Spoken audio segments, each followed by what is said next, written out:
நாகர்கோவில் என்ற அழகிய ஊரில் ஆசிரியர் தம்பதிகளின் இல்லத்தில் பிறந்த ஒரு பெண் குழந்தை. அவளுக்கு வைத்த பெயர் ஆனி செலினா. சிறு வயதிலிருந்தே அவள் மனதில் ஒரு கனவு, நானும் ஒரு நாள் ஆசிரியராக வேண்டும் என்று. காலங்கள் நகர்ந்தது, கல்வி முடிந்தது. அந்த கனவை இதயத்தில் சுமந்தவள் நாகர்கோவிலிருந்து கொடைக்கானலுக்கு பயணம் செய்தாள்.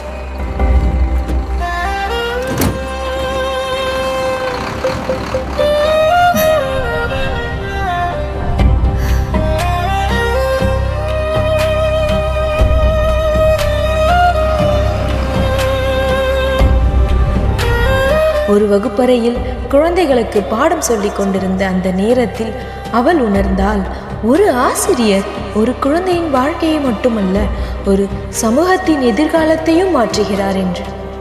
1993 அக்டோபர் 25 அவள் வாழ்க்கையின் புதிய அத்தியாயம் தொடங்கியது. வழக்கறிஞர் கட்டபொம்மன் அவர்களை திருமணம் செய்தார். திருமணத்திற்கு பின் அவளது வாழ்க்கை சென்னையில் தொடங்கியது. புதிய வாழ்க்கை, புதிய கனவுகள்.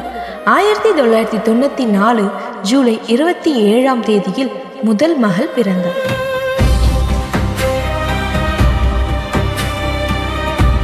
1999 ஜூலை 24 இரண்டாவது மகள் பிறந்தார். குழந்தைகள் பிறந்தாலும் அவள் உள்ளத்தில் இருந்த கனவு ஒருபோதும் மறையவில்லை. ஒரு நாள் அவள் கணவரிடம் மெதுவாக கேட்டாள், நான் மீண்டும் ஆசிரியராக வேலை செய்யலாமா என்று. அவள் கனவை புரிந்து கொண்டு அவர் சொன்னார், நீ ஒரு வகுப்பறைக்குள் மட்டும் அடைபட்டு விடக்கூடாது செலினா, நீ ஒரு பள்ளியை உருவாக்க வேண்டும் என்று. அது ஒரு முடிவு மட்டுமல்ல, அது ஒரு புரட்சி. நகைகளையும் வீட்டு பொருட்களையும் விற்றார்கள். அதை வைத்து ஒரு நிலம் வாங்கினார்கள். அதில் ஒரு பள்ளியும் கட்டினார்கள்.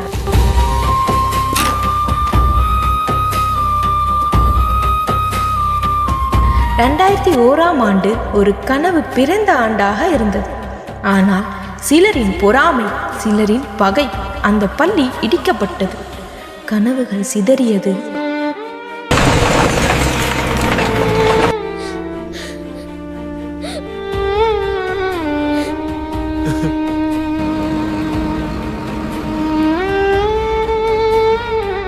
பணம் இல்லை, 2 பெண் குழந்தைகள். ஆனால் அவள் சொன்னாள், விழுந்தாலும் எழுந்து நிற்பதே உண்மையான வெற்றி என்று. 2003 ஆண்டு மீண்டும் ஒரு நிலம் வாங்கினார்கள். இந்த முறை ஒரு குடிசை பள்ளி கட்டினார்கள். அப்போது வாழ்க்கையின் மிகப்பெரிய சோதனை, கணவரின் மரணம். அவள் உடைந்தாள், ஆனால் முறிந்துவிடவில்லை. அவளது தந்தை சாம்ராஜ் அவளுக்கு தூணாக நின்றார். 2005 ஆண்டு அங்கீகாரம் இல்லை என்ற காரணத்தால் அரசு பள்ளியை மூடச் சொன்னது. அவள் கண்ணீருடன் அலுவலகமாக சென்றாள், போராடினாள், அவமானங்களை தாங்கினாள். 2007 ஆண்டு பள்ளிக்கு அங்கீகாரம் கிடைத்தது. சில ஆசிரியர்கள், சில மாணவர்கள் மாதம் ரூபாய் 100 கட்டணம், அதையும் செலுத்த முடியாத அளவுக்கு பெற்றோர்கள். அவள் சொன்னாள், பணம் இல்லாதது குற்றமில்லை, கல்வி இல்லாததே குற்றம் என்று. அதனால் இலவச கல்வி, இலவச பைகள், யூனிஃபார்ம்கள், சாக்ஸ், கராத்தே பயிற்சி என பல பயிற்சிகளை இலவசமாக அளித்தார். கல்வி என்பது புத்தகம் மட்டுமல்ல, மனிதத்தை உருவாக்கும் பயிற்சி.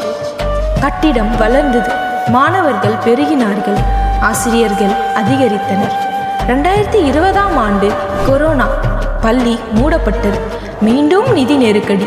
ஆனால் அவள் நின்றுவிடவில்லை, வீட்டிலேயே இலவசமாக கற்றுத்தந்தாள். 2021 ஆண்டு பள்ளி மீண்டும் தொடங்கியது, சிறிய அளவில், ஆனால் பெரிய நம்பிக்கையுடன். 2022 ஆகஸ்ட் 10 பலருக்காக துடித்த அந்த செலினாவின் இதயம் நின்றது. பெண்களே, நாட்டின் கண்களே,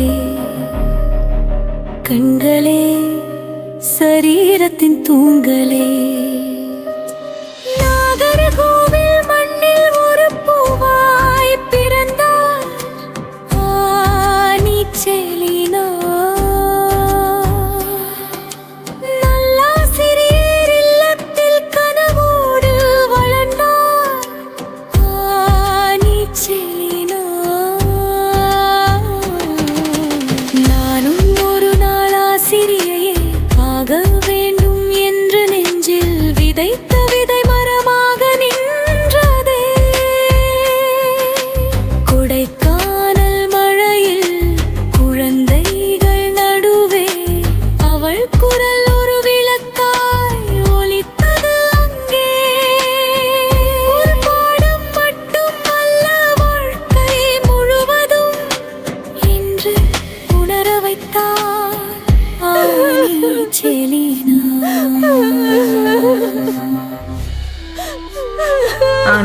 கனவு நின்றதா? இல்லை, அவளது இரண்டாவது மகள் ஐடி வேலையை விட்டு பள்ளிக்கதவை திறந்தாள்.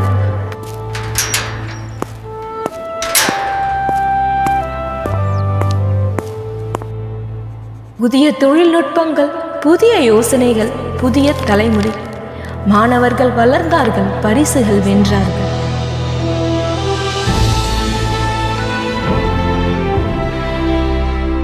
இன்று Lord Chris nursery and primary school 25 ஆண்டுகளின் கல்வி சேவை. ஒரு தலைமுறையை மாற்ற ஒரே ஒரு ஆசிரியர் போதும். கனவுகள் மரணம் அடைவதில்லை. கைகள் மாறலாம், காலம் மாறலாம், ஆனால் கல்வி சேவையின் ஆவி என்றும் மாறாது. நாங்கள் இந்த கனவின் உயிருள்ள சாட்சிகளாக இருக்கிறோம்.